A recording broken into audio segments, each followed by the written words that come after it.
News కు స్వాగతం. ముందుగా హెడ్లైన్స్. టీవీకే పార్టీపై ఇంటెలిజెన్స్ నిఘా. రాజన్న సిరిసిల్ల జిల్లాపై సీఎం రేవంత్ వరాల జల్లు. ముఖ్యమంత్రిగా ప్రతిపక్ష నేతగా ఏ ఒక్కరికి దక్కని అదృష్టం నాకు దక్కింది సీఎం చంద్రబాబు. తిరుమలలో అన్యమత ఉద్యోగుల బదిలీని స్వాగతిస్తున్నాం కిషన్ రెడ్డి. కడప స్టీల్ ప్లాంట్ అంటే కొబ్బరికాయలు కొట్టే ప్రాజెక్టా? వైఎస్ షర్మిల. ప్రముఖ సినీ నటుడు విజయ్ నేతృత్వంలోని తమిళ వెట్రి కళగం టీవీకేకు రాష్ట్ర వ్యాప్తంగా ఏ మేరకు మద్దతు లభిస్తుందన్న వ్యవహారంపై రాష్ట్ర ఇంటెలిజెన్స్ విభాగం ఆరా తీస్తుంది. శాసనసభ ఎన్నికల్లో గెలిపే లక్ష్యంగా ఇటీవల విక్రవాండిలో నిర్వహించిన టీవీకే తొలి మహానాడుకు 5 లక్షల మందికి పైగా జన సమీకరణ ఎలా సాధ్యమైందన్న విషయంపై ఇంటెలిజెన్స్ అధికారులు వివరాలు రాబడుతున్నారు. ఏపీ అసెంబ్లీ సమావేశాలు కొనసాగుతున్నాయి. ఈ సందర్భంగా 150 రోజుల పాలనపై శాసనసభలో ముఖ్యమంత్రి చంద్రబాబు నాయుడు మాట్లాడారు. ఏపీ చరిత్రలో ఎప్పుడూ చూడని ప్రజా తీర్పు వచ్చిందన్నారు.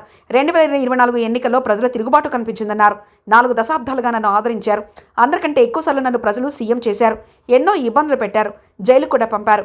బాంబు దాడి నుంచి శ్రీవారి నన్ను కాపాడారు. నేను ఏ తప్పు చేయలేదు. సీఎం అయ్యాక రాష్ట్రాన్ని బాగు చేస్తారా, చేయగలుగుతాము అనే నమ్మకం ఉందా అని పలువురు నన్ను అడిగారు. నేను పారిపోలేను. అధికారం ఉన్నా అధికారం లేకపోయినా ప్రజల కోసమే పనిచేశాను. ఇప్పుడు కూడా ప్రజల తీర్పు ఇచ్చి నన్ను కల్పిస్తే అభివృద్ధి చేసి తీరుతానని ప్రతిజ్ఞ చేసి ముందుకొచ్చారంటూ సీఎం చంద్రబాబు నాయుడు వ్యాఖ్యానించారు. ఆంధ్రప్రదేశ్ రాష్ట్రంలో ఆ రోజు సమైక్య ఆంధ్రప్రదేశ్లో కానీ ఇప్పుడు నవ్య ఆంధ్రప్రదేశ్లో కానీ మరే ఏ నేతకు దక్కని గౌరవం నాకు దక్కింది. ఇన్ని సంవత్సరాలు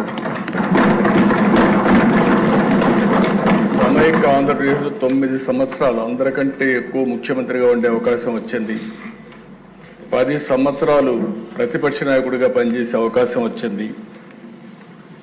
అదే మరి ఇక్కడ ఒకసారి రెండోసారి ముఖ్యమంత్రిగా ఒకసారి ప్రతిపక్షంలో పనిచేసే అవకాశం ప్రజలు ఇచ్చారు. అదే ఇంకొక విధంగా దిశ అనునిత్యం కష్టపడి పనిచేయడం, నిజాయితీగా ఉండడం, అనుక్షణం ప్రజలు వాళ్ళ బిడ్డల సంక్షేమమే ధ్యేయంగా పనిచేస్తూ వచ్చాను. అందుకే 4 దశాబ్దాలుగా ప్రజలు ఆదరించారు. వాళ్లకు నా జీవితాంతం కూడా రుణపడి ఉంటానని చెప్పి మరొక్కసారి ప్రజలందరికీ విజ్ఞప్తి చేస్తున్నాను. ఈ 5 సంవత్సరాలే కాకుండా ఒక దశాబ్దం పాటు సీఎంగా చంద్రబాబు గారు ఉండాలని కోరుకుంటున్నా అంటూ పవన్ కళ్యాణ్ వ్యాఖ్యానించారు. సంసిద్ధంగా ఉన్నామని తెలియజేసుకుంటూ మీరు 5 సంవత్సరాలు కాదు గౌరవ ముఖ్యమంత్రిగా తెలియజేస్తున్న అధ్యక్ష, మీరు ఇంకొక దశాబ్దం కూడా ఈ రాష్ట్రానికి ముఖ్యమంత్రిగా కొనసాగుతూ రాజన్న సిరిసిల్ల జిల్లాపై ముఖ్యమంత్రి రేవంత్ రెడ్డి వరాల జల్లు కురిపించారు. జిల్లాలో పర్యటన సందర్భంగా పలు అభివృద్ధి పనులకు సీఎం శంకుస్థాపనలు, భూమి పూజలు చేయనున్నారు. ప్రజాపాలన తొలి ఏడాదిలోనే మొత్తం 694.50 కోట్లతో వివిధ అభివృద్ధి పనులు శ్రీకారం చుట్టారు సీఎం. 76 కోట్లతో చేపట్టే శ్రీ రాజరాజేశ్వర స్వామి దేవాలయ అభివృద్ధి పనులకు ధర్మగుండం వద్ద శంకుస్థాపన కార్యక్రమం నిర్వహించారు. పెప్పర్ స్ప్రేలను అడ్డుకొని తెలంగాణ బిల్లును ఆమోదింపజేయడంలో పెద్దలు జైపాల్ రెడ్డి గారి నుంచి మొదలు పెడితే మన పార్లమెంట్ సభ్యులందరూ పట్టుదలతోని వీరోచితంగా లోక్సభలో కొట్లాడితే తెలంగాణ రాష్ట్ర బిల్లు ఆమోదం అయ్యింది. తెలంగాణ రాష్ట్ర బిల్లు ఆమోదం ఆశామాషిగా జరగలే. అల్లా తప్పగా ఎవరో ఇవ్వలే.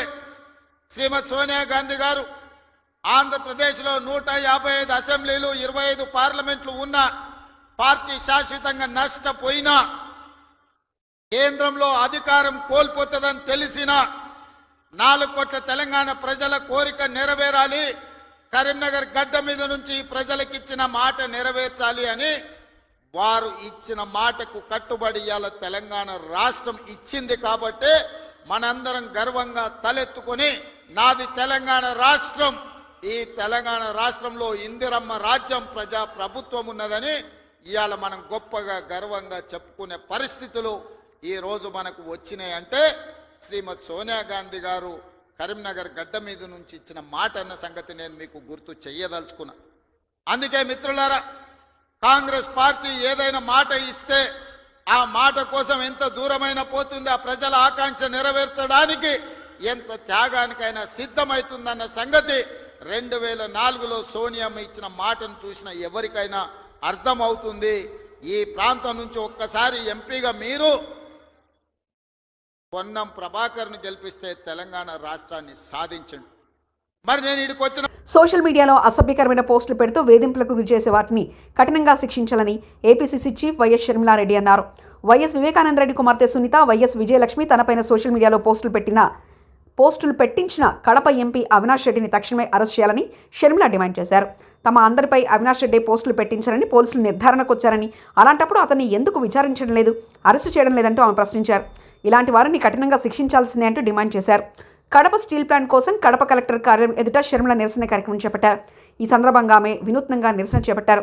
కడప స్టీల్ ప్లాంట్ అంటే కొబ్బరికాయలు కొట్టే ప్రాజెక్ట్ అంటూ కొబ్బరికాయలతో కలెక్టరేట్ ఎదుట నిరసనకు దిగారు. అంతా అభివృద్ధి చెందాలి అని, ఈ ప్రాంతం తలరాతను మార్చాలి అని చేపట్టాలనుకున్న ప్రాజెక్టు.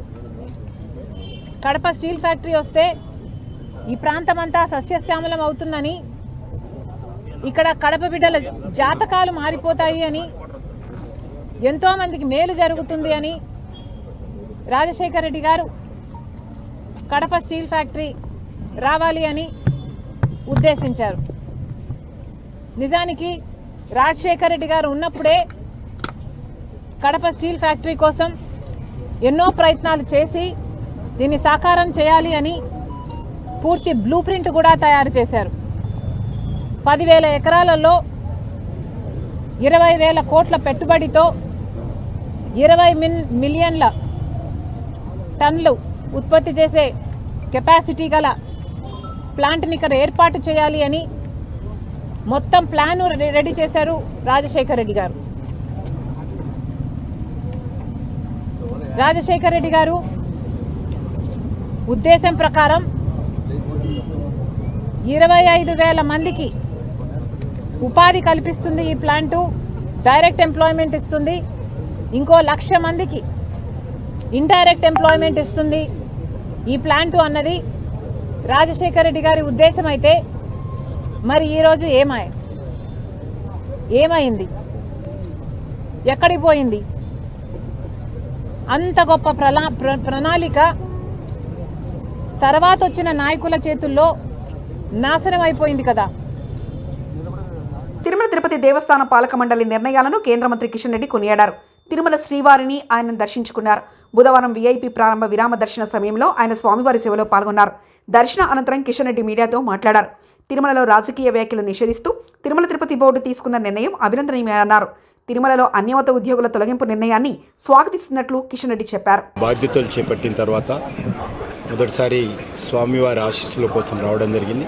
చాలా సంతోషం. ఇటీవల నియమితమైనటువంటి తిరుమల తిరుపతి దేవస్థానానికి సంబంధించినటువంటి బోర్డు మొదటి సమావేశంలో కొన్ని సానుకూలమైనటువంటి అద్భుతమైనటువంటి నిర్ణయాలు తీసుకోవడం జరిగింది. ఈ నిర్ణయాలు తీసుకున్నందుకు బోర్డు చైర్మన్ గారికి ధన్యవాదాలు తెలియజేస్తా ఉన్నాను. గత అనేక సంవత్సరాలుగా, దశాబ్దాలుగా చర్చ జరుగుతున్నటువంటి అంశం. కొన్ని ప్రముఖ దేవస్థానాలలో అన్యమతస్థులు ఉంటున్నారు. కారణంగా కొన్ని అక్కడక్కడ ఇబ్బందులు వస్తున్నటువంటి విషయం మనం స్వయంగా చూశాము. తిరుమల తిరుపతి దేవస్థానానికి సంబంధించినటువంటి రేవంత్ రెడ్డి పని అయిపోయింది, చేతగానివాడు, ఓడిపోయేవాడు, బూతులు తిడతాడు. ఈ విషయం రేవంత్ రెడ్డికి కూడా అర్థమైందంటూ హరీష్ రావు వ్యాఖ్యానించారు. పరిపాలన చేతగానోడు, ఓడిపోయేవాడు, ఫ్రస్ట్రేషన్లో ఈ వదురుబోతు మాటలన్నీ మాట్లాడుతుంటారు. ఇవాళ రేవంత్ రెడ్డి పొద్దున్న లేస్తే నిన్న 45 నిమిషాల ప్రసంగం చేస్తే 50 సార్లు కేసీఆర్ని యాద్ చేసుకున్నాడు.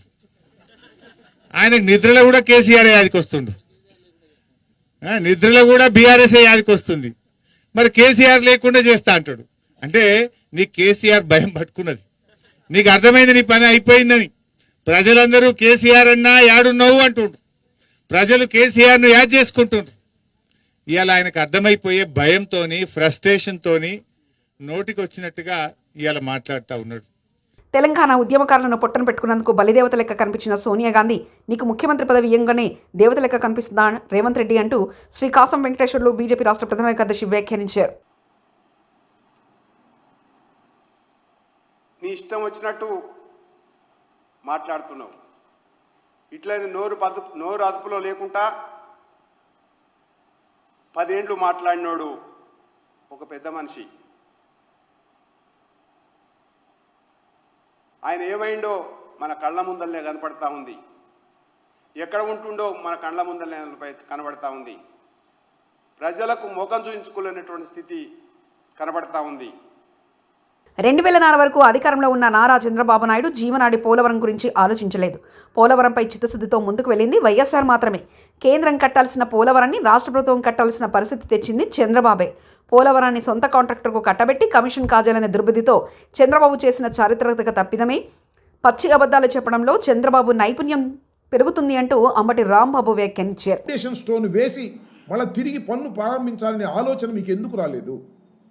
అంజయ్య గారు 1981లో ఫౌండేషన్ వేశారు అని చెప్తున్నారు కదా. ఇన్ని సంవత్సరాలు మీరు ఈ పోలవరం గురించి ఎందుకు ఆలోచించలేదు అంటే, పోలవరం గురించి మీరు చెయ్యాలనేటువంటి సంకల్పమే మీ మనసులో లేదు, మీకు ఆలోచన లేదు. రాజశేఖర రెడ్డి గారు 2004లో అధికారంలోకి వచ్చిన తర్వాత ఏ విధంగా అయినా సరే ఈ పోలవరాన్ని పూర్తి చేయాలి, ఇది రాష్ట్రానికి కావలసినటువంటి ప్రాజెక్టు అనేటువంటి ఉద్దేశంతో పోలవరానికి శంకుస్థాపన చేసి రాష్ట్ర ప్రభుత్వమే సుమారుగా 4,000 కోట్ల రూపాయలు ఖర్చు పెట్టి కుడి ఎడమ కాలువలు తవ్వి, సరే దురదృష్టవశాత్తు రాజశేఖర రెడ్డి గారు మరణించడం జరిగింది. ఆ తర్వాత పరిణామాలు మీ అందరికీ తెలుసు. రాజశేఖర రెడ్డి గారు మరణించారు, కాంగ్రెస్ పార్టీ వచ్చింది. కాంగ్రెస్ పార్టీ కూడా టెండర్ ట్రాల్ స్ట్రైక్ ఇచ్చారు, వాళ్ళు కొన్ని పనులు చేశారు. దురదృష్టవశాత్తు రాష్ట్రం విడిపోయింది. విడిపోయినప్పుడు ఏం జరిగింది? ఇది చాలా ముఖ్యమైన ప్రాజెక్టు కాబట్టి దీన్ని జాతీయ ప్రాజెక్టుగా డిక్లేర్ చేశారు వాడు. మనకు రాష్ట్రం విడిపోయినా తెలంగాణ లాంటి ఆదాయం కలిగినటువంటి మహాపట్టణం మనకు లేదు కాబట్టి ఏదో ఒక విధంగా మనకు కొద్ది మొగ్గు వేయాలనేటువంటి ఉద్దేశం. రేవంత్ రెడ్డి అల్లుడు మ్యాక్స్బెన్ ఫార్మా కంపెనీపై కేఏ పాల్ వ్యాఖ్యలు. ఫార్మా కంపెనీ కోసం వీళ్లకు 100,000 కోట్ల డబ్బులు ఎక్కడి నుంచి వస్తున్నాయి? 2-3 రోజుల్లో నేను కొడంగల్ వస్తున్నాను. మీరు తొందరపడి ఆత్మహత్యలు చేసుకోకండి. వీళ్ల అవినీతి బయట పెడతాం. మీకు న్యాయం చేయడానికి నేనున్నానంటూ కేఏ పాల్ వ్యాఖ్యానించారు. అంతేకాకుండా కొడంగల్లో రైతులను బలవంతంగా ఫోర్స్ చేసి భూములు స్వీకరించడం ఇప్పుడే కంప్లైంట్ వచ్చింది. వదిలేది లేదు. గుర్తించుకున్నారు కదా మీరంతా. త్వరలో వస్తున్నాను. 2-3 రోజుల తర్వాత మీరు తొందరపడకండి, ఆత్మహత్యలు చేసుకోకండి, కంగారు పడకండి. వీళ్ళ అవినీతిని ఎక్స్పోజ్ చేద్దాం, కోర్టులకు వెళ్దాం, ప్రార్థిద్దాం, న్యాయం చేయడానికి నేనున్నానని గమనించండి. ఈ వీడియో అందరికీ షేర్ చేయండి. అంతేకాకుండా చిత్తుగా రాబోయే జనవరిలో జరగబోయనున్న సర్పంచ్ ఎలక్షన్లు ఈ పార్టీలన్నింటినీ చిత్తుగా ఓడించండి.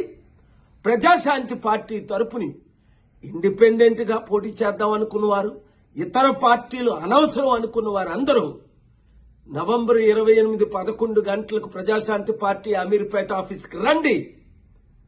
మార్పు రావాలి, మార్పు తేవాలి. ఆ మార్పు మనమే తేవాలి. లేకపోతే రేవంత్ రెడ్డి వచ్చి సంవత్సరం అయింది, 1,00,000 కోట్లు అప్ప. అప్పుడు ముందు 7 లక్షల కోట్లు అప్ప. ఇంకెంత కాలం ఈ అవినీతి అన్యాయం? వాళ్ళకి 1,00,000 కోట్లు, మనకి 1,00,000 కోట్లు అప్పు. మీరే మార్చాలి. మీరు నేను కలిసి పని చేద్దాం, ప్రార్థిద్దాం, మార్పు తీసుకొద్దాం. ఈ వీడియో ప్రతి ఒక్కరికి షేర్ చేయండి. గత వైసీపీ ప్రభుత్వం ప్రజలను తప్పుదోవ పట్టించింది. లేని వాలంటీర్ వ్యవస్థను ఉన్నట్లు బూటప్కు రాజీనామాలు చేశారు. గత ప్రభుత్వానికి వాలంటీర్పై ప్రేమ ఉంటే జీవో ఎందుకు ఇవ్వలేదో సమాధానం చెప్పాలంటూ మంత్రి డోలా శ్రీ బాల వీరాంజనేయ స్వామి వ్యాఖ్యానించారు. మీరు ఇచ్చిన జీవోలు పాతలో మీరు చూసుకుంటే ఒకసారి అధ్యక్ష, వాళ్ళు అధ్యక్ష 39-20 ఒక జీవో ఇచ్చారు అధ్యక్ష. 31-3-22 ఒక జీవో ఇచ్చారు అధ్యక్ష. తర్వాత 29-9-22 ఒక జీవో ఇచ్చారు అధ్యక్ష. 29-9-22 జీవో ఇస్తూ 17-8-22 నుంచి 14-8-23 వరకు వాళ్ళది కొనసాగిస్తూ జీవో ఇచ్చారు అధ్యక్ష. మళ్ళీ 23 వాళ్ళు ఎందుకు 2023 సంవత్సరం ఎందుకు జీవో ఇవ్వలేకపోయారు అంటే వాళ్ళ ప్రభుత్వం దిగిపోతామనేది తెలిసే ఆ జీవో ఇవ్వలేదు అధ్యక్ష. వాళ్ళు చేసే తప్పులకు ఉండరని చెప్పి జీవో ఇవ్వలేదు. ఈ రోజు మమ్మల్ని బ్లేమ్ చేయడం కోసం వాళ్ళు ఇది వాడుతున్నారు అధ్యక్షగా. మేము కొనసాగిస్తా ఉన్నాం. మీరు జీవో ఇచ్చుంటే మేము కొనసాగించే వాళ్ళం. ఇక్కడ ప్రశ్న ఉత్పన్నం కాలేదు అధ్యక్ష. కొనసాగించే మేము జీతాలు పెంచుతా ఉన్నాం అధ్యక్ష. నేను చెప్పింది అధ్యక్ష, వాళ్ళు అడిగిన ప్రశ్న సమాధానాలు ఇచ్చారు అధ్యక్ష. లేని బిడ్డకి పేరు పెట్టమని, లేని బిడ్డకి ఏదో చేయమని అడిగినట్టుగా ఉంది అధ్యక్ష. వ్యవస్థలో వాళ్ళు ఉన్నారు. కానీ 23 ఆగస్టు నుంచి వాళ్ళని రెన్యువల్ చేయలేదు. చేయలేని వాళ్ళకి ఒక ఫేక్ ముఖ్యమంత్రి, ఫేక్ కేబినెట్, ఫేక్ గా వాళ్ళకి రాజీనామాలు, ఫేక్ డ్రామాలు, ఈ రోజు మళ్ళీ ఫేక్ ప్రశ్నలు. టీవీకే పార్టీపై ఇంటెలిజెన్స్ నిఘా. రాజన్న సిరిసిల్ల జిల్లాపై సీఎం రేవంత్ వరాల జల్లు.